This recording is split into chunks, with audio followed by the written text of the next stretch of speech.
이런 얘기를 하는 것을 보았습니다. 이제 무엇보다 오늘 귀한 시간을 이어서 오신 우리 방기문 사무총장님께 다시 한번 감사를 드리고, 또 우리 김황식 우리 전 국무총리님 여러분 뜨겁게 환영해 주시기 바랍니다. 그리고 우리 박종화 국민문화재단 이사장님이자 우리 연세대학교 이사장님이신데, 이분을 뵐 때마다 참 약간 구멍은 소리는 하시지만 어쩌면 이렇게 캐파가 넓으시고 또 이 한미나 또 독일 이 문제를 아주 깊이 다루시는 것을 볼 수 있는데, 우리 박종화 목사님 환영하시기 바랍니다.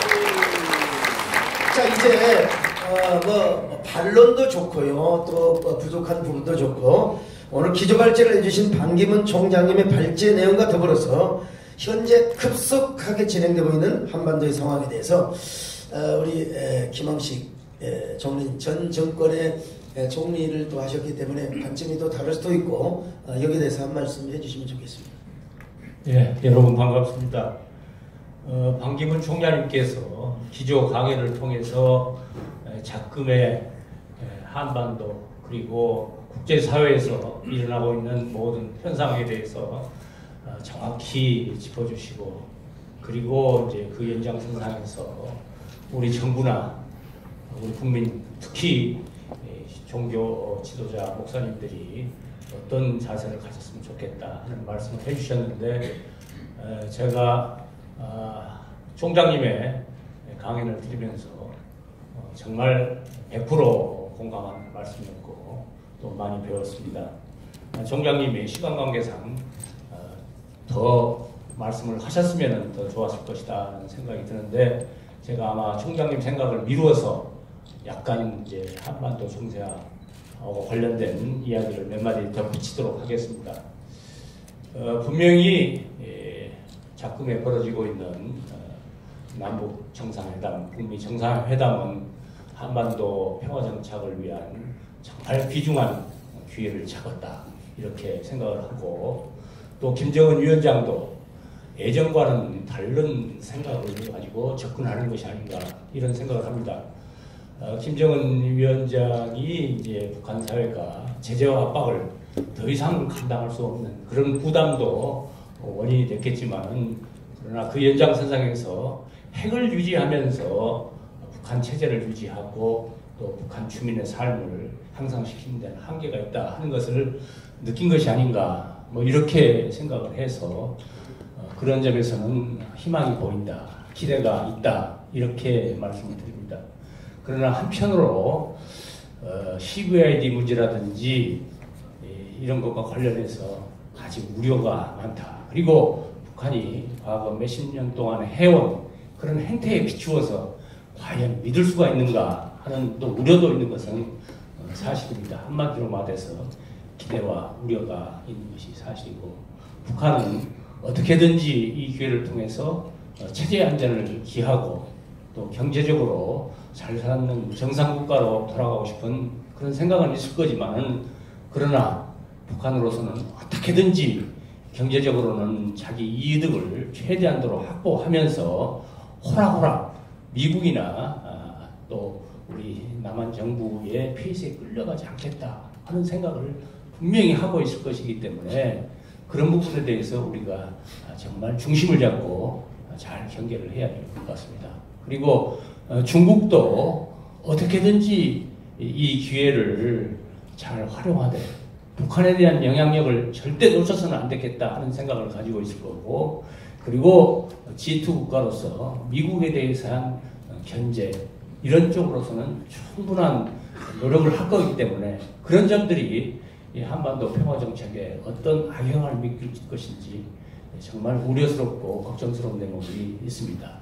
일본도 일본인 납치 문제도 있지만은 트럼프 정부가 마치 CVID, ICBM 문제만 해결하고 다른 중단거리 미사일 문제를 해결하지 않음으로써 일본이 위험을 그대로 떠안고 가지 않을까 하는 그런 걱정을 하고 있는 것도 사실이고, 또 러시아는 러시아 나름대로 옛날 패권 국가로서 영향력을 행사하려고 하는 그런 의도도 있을 거기 때문에 국제관계가 굉장히 복잡하고 어려울 것이다, 이런 생각을 하는 가운데 우리 정부가 우리 국민이 어떤 자세를 가져야 되느냐 하는 것은 우리 당기부 총장님께서 원론적인 말씀을 하셨습니다.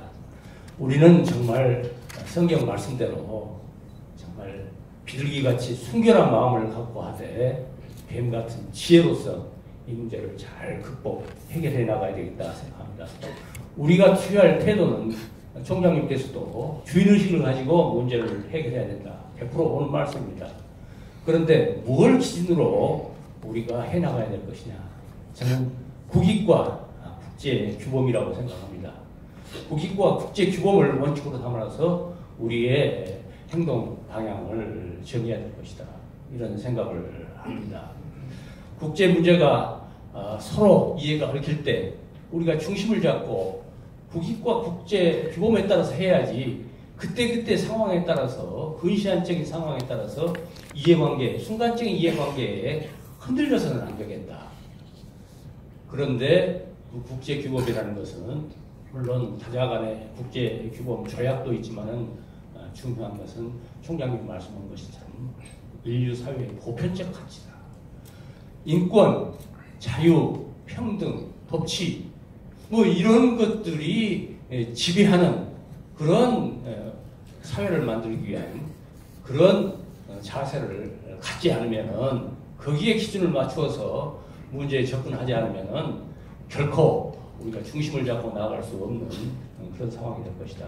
뭐 이런 생각을 하기 때문에 앞으로 기대와 우리가 교차하는 가운데에서 우리 국익을 지키고 국제 교범을 지키면서 그리고 창정님 말씀하신 것처럼 한미 동맹이 중요한 것은 군사 동맹도 중요하지만은 우리나라를 6.25 참화 속에서 건져내고 그리고 각종 이어진 경제 원조등을 통해서 정말 2차 세계대전 후에 독립국가 중에서 산업화와 민주화를 이뤄낼 수 있는 토양을 만들어준 나라가 미국 아닌가. 그리고 아까 말씀드린 바와 같은 자유, 평등, 정의 이러한 가치를 공유한 나라가 미국이 아닌가 이렇게 생각하기 때문에 결코 우리가 그런 점을 소홀히 해서는 안 되겠다. 눈앞에 보이는 단순한 이해관계에서 그런 가치를 공유하신 나라에 편향되거나 물론 지혜롭게 잘 활용을 해야죠. 그러나 그런 점에서 우리가 정말 조심스럽게 접근을 하고 문제를 풀어나가야 되겠다. 이것이 한반도 문제와 관련해서 우리 정부나 우리 국민들이 가져야 되는 생각이다. 이렇게 생각합니다.